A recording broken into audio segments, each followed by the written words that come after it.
Do you remember a while ago there used to be an advert that said it's good to talk, And I think it is, isn't it? It's always nice to have a chat with each other and just find out how we're getting on. That's what I thought I'd do here. I hope you don't mind, do you? I thought I'd share a few thoughts with you, things that are annoying me and no doubt possibly annoying you. You know what it's like. You have to think, well, I tell you, one of the things that struck me recently as we got together was the plant-based food things, and how I said to you, about how is Hellman's mayonnaise plant-based if you just take the egg out and all that sort of stuff.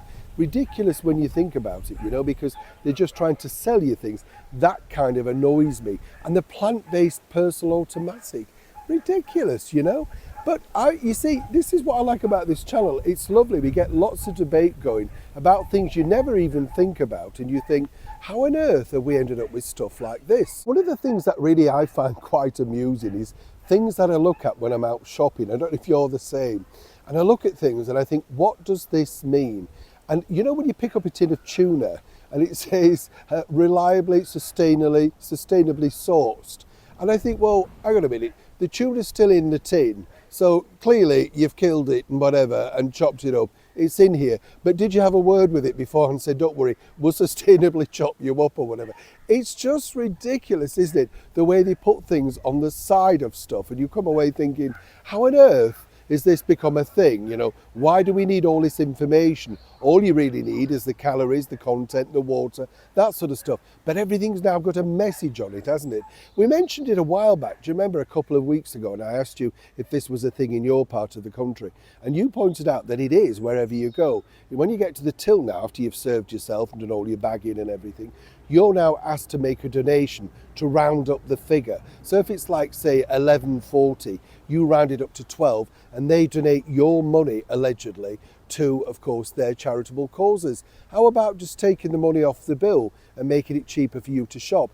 They look good. Nobody's any idea that you've donated the money. Am I right? You see, do you get angry over that sort of stuff? And of course, they come out saying, we've donated this to that charity. No, you haven't. You've ripped off the customer, because some people don't even notice they're doing it. They just press it or do it with their card.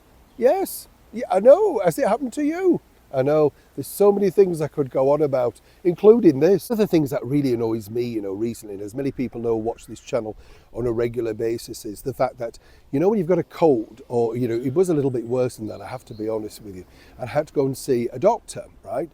Couldn't get to see the doctor, you know what I mean? Oh no, I had to register this and all this. And the other bit that really gets me, have you noticed now how you've got to tell a completely untrained person on the desk of your health centre, just because they're wearing a little badge with a clock on and their uniform, you've got to tell them all your inner secrets about why you feel ill and all that sort of stuff, even with a full queue of people standing next to you, your age, your date of birth, your full address.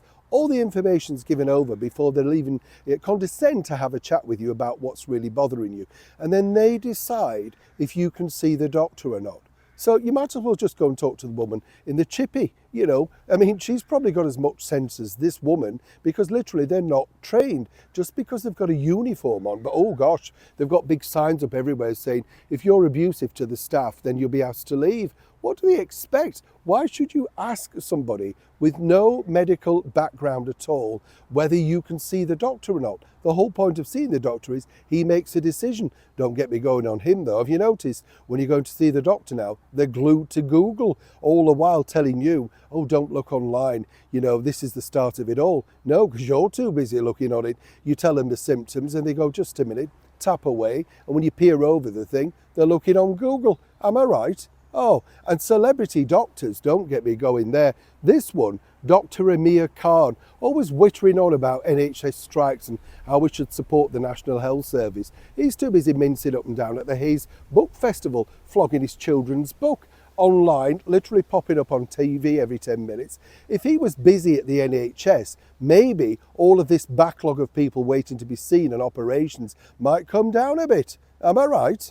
Yes, listen, get involved. Let me know at the bottom. Love to read your comments on, oh, don't, you can see I'm getting riled now, can't you? Eventually, I managed to get some tablets. And does this happen to you as well? Years ago, the tablets used to be quite strong and you felt kind of good after day 3, day 4. Now, day 6, you might start to feel a bit more human again. And dare you go back and ask for any more? Well, that's of course, that's all we're giving you. Of course, unless you go private and you pay for them, they'll give you anything then. Oh yes, a friend of mine went private a while back, can't get shot of them. Every month he's offering all of these free tablets for £10 a head. I know I'm getting ranting now, aren't I?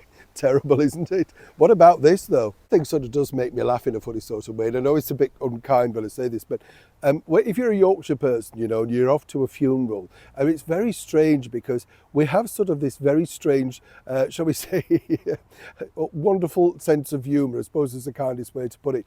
But, you know, if you've met somebody and they've been to a funeral and you say, oh, you know, how was it? Oh, not so bad. Good send off, you know, that's always the thing, isn't it? You know, well, they lived a full life and, you know, all the usual sort of platitudes. Then what follows is, was there a spread afterwards? Now, by a spread, I mean a buffet, a feed or whatever. And oh, if there isn't a feed, oh dear. Yeah, I mean, oh, you know, daggers at dawn, because a lot of people are professional funeral goers. And literally they look in the paper, or they used to. I used to know people like this that would turn up with a very sort of loose connection to the terrible person who passed away and muscling on the buffet thinking that's their lunch for the week. Shocking really, isn't it? But when you think about it, I suppose, if needs must. Finally, I wanted to ask you this before I literally blow my gasket. And as I say, I hope you don't mind me chatting to you like this, but it's just nice to take time out from the busy schedule and get things off your chest, isn't it? Have you noticed when you're in a shop now, and really on the buses as well, you don't know who they are simply because they've got no uniform on.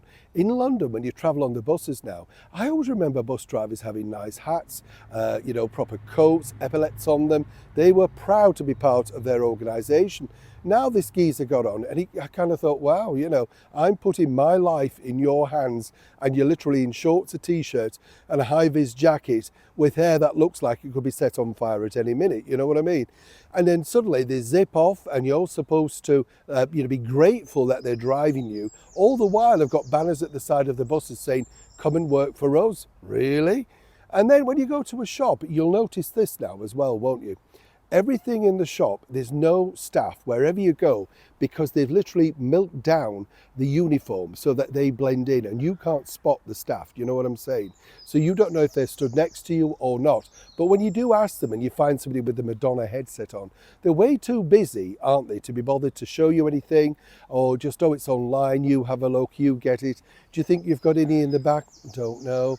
Too busy picking nits out their hair or looking out the window, playing with their phone. And I'm not saying everybody's like that, but 90% of the staff now that they have are literally like that.